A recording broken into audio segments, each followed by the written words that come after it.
the backdoor China-USMCA, and the fracture in North American trade. Commentary. Over the past several days, bilateral trade talks between the United States and Canada have broken down. U.S. Trade Representative Jamieson Greer stated that Canada walked away from a nearly completed deal that would have further reduced tariffs on Canadian steel, aluminum, automobiles, and lumber. Ottawa has described the opposite. American demands became excessive, particularly language that would constrain Canada's ability to pursue separate trade relationships with other countries. The public narratives that followed were predictable. Washington emphasized reciprocity and Canada's decision to leave value on the table.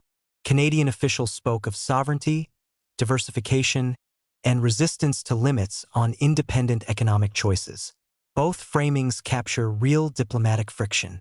Neither explains why the talks hardened when they did, or why rules of origin, Chinese content, and preferential access under the United States-Mexico-Canada Agreement itself became the decisive pressure points. What is actually driving the hardest U.S. positions is the scale of Chinese-linked transshipment and origin shifting running through Canada and Mexico. The Great Transshipment Scam. Under the USMCA, goods qualify for preferential treatment only if they meet the rules of origin. For automobiles, that currently means 75% North American regional value content, plus requirements for steel, aluminum, and labor value content. These thresholds were deliberately tightened when NAFTA was replaced, precisely to raise the barrier against low-value assembly of non-North American, especially Chinese, components, and to keep more high-value manufacturing and wages inside the three countries. When Chinese origin inputs or near-finished goods are moved into Canada or Mexico, given only light assembly, finishing, packaging, or documentation changes, and then certified as USMCA originating, the China-specific tariffs that would otherwise apply can fall to zero. The August 2026 White House Office of Trade and Manufacturing Policy Report, The Great Transshipment Scam, is explicit routing China-linked goods through Mexico or Canada and improperly securing USMCA treatment is one of the highest value forms of tariff arbitrage in the system. The same report places both countries in Tier 1 of the shadow transshipment network, diversified scale leaders whose large legitimate trade flows make detection harder. Independent estimates of annual high-risk or illegal transshipment range from roughly $40 billion to more than $300 billion. Central figures cluster around $60 billion to $75 billion. Even the more conservative numbers imply tens of billions in avoided tariff revenue, before accounting for the displacement of U.S. production and industrial capacity. Not every rise in Canadian or Mexican exports that coincides with a fall in direct shipments from China is illegal. Some reflect genuine investment. The U.S. concern is the systematic subset that uses preferential North American rules to launder Chinese content and capture the tariff differential. How it all started. This problem did not begin with the 2026 joint review. Its roots lie in the 2018 Section 301 tariffs, which covered roughly 70% of Chinese goods exports to the United States. The direct bilateral deficit narrowed, and imports of certain high-tariff products remained far lower in the U.S. market than elsewhere. China adapted. Goods that once moved directly from Chinese ports began moving through third countries with lower tariffs for limited processing and new origin claims.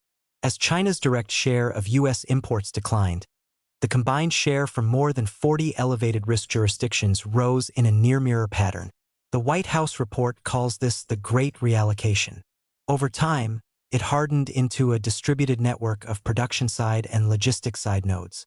Canada and Mexico, by geography and preferential access, became particularly valuable among them. The damage reaches beyond lost revenue. Preferential North American access was meant to support higher domestic and regional production, more resilient supply chains, genuine friendshoring, and reduced structural dependency on the Chinese Communist Party's industrial system. When that access is used instead to absorb Chinese content and competitive pressure, the tariff wall is breached from the inside. Chinese industrial capacity re-enters the U.S. market through the back door of Canada and Mexico. Exactly the outcome the Section 301 measures and the tightened USMCA rules were designed to limit. Official data show that U.S. content in transportation equipment exports from Mexico and Canada has declined in recent years, while Chinese and broader Asian content has risen. Friendshoring assumes partners do not become convenient platforms for the dependencies the strategy seeks to reduce. When they function as high-value nodes in the shadow transshipment network, that distinction blurs. The same dynamic affects the defense industrial base, which requires transparent and less CCP-dependent supply chains. None of this requires proving that every shipment violates the formal letter of the rules. The cumulative effect is sufficient. A system that permits large volumes of China-linked goods to enter under North American preferences while U.S. content shares fall runs counter to both the spirit of the USMCA and the broader project of reducing reliance on the Chinese industrial system. A game of incentives and grievances. Explaining why Canada and Mexico have tolerated these flows does not require attributing malice to their leaderships. The more accurate frame is structural. The CCP has spent decades constructing an environment in which other countries' short-term interests and domestic political narratives align with Beijing's long-term goals. It offers immediate benefits, market access, investment, tariff relief, and the appearance of diversification, while embedding Chinese content and logistics so deeply that later unwinding becomes costly. It also amplifies existing domestic narratives that create friction with the United States. For Canada, the incentives were concrete. The January 2026 arrangement lowered the 100% tariff on Chinese electric vehicles to the most favored nation rate for a defined quota, secured relief on canola and other agricultural exports, and opened the door to Chinese investment in the electric vehicle and battery supply chain.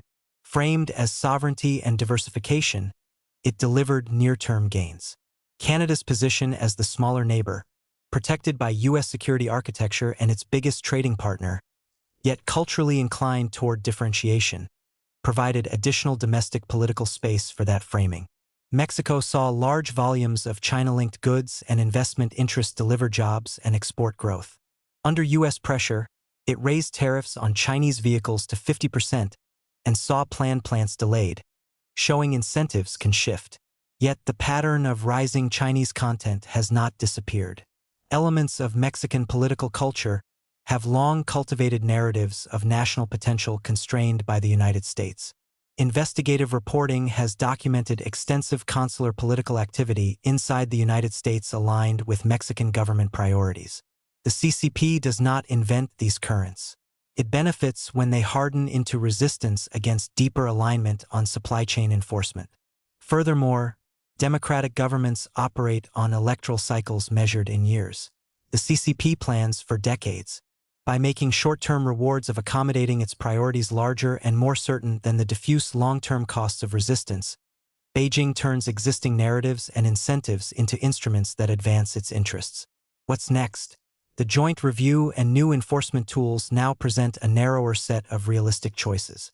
One path is a tightened, enforceable USMCA with higher content thresholds, clearer limits or disclosure on non-market content, stronger verification, and pairing with the customs executive order and AI-enabled targeting already under development. Mexico has moved further in this direction than Canada. A second path is bilateral and transactional. Separate arrangements that exchange market access for verifiable origin cooperation and restrictions on Chinese content in sensitive sectors. A third is continued divergence, shifting the agreement into annual reviews, greater uncertainty, and the reassertion of tariff differentials. That outcome would impose costs on all three economies but would also close the current backdoor channel. None of the paths is costless. What is no longer realistic is the previous equilibrium: broad preferential access, rising Chinese content, and limited verification. The decisive variable is enforcement credibility.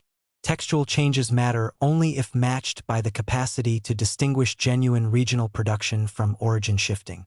Canada and Mexico retain agency in making their choices.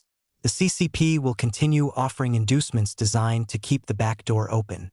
The question for the next phase of North American trade is whether the three governments treat Chinese intentional industrial overcapacity as a common external issue, or allow it to remain a wedge that converts preferential access into a conduit for the very dependencies the tariffs and the USMCA were meant to reduce.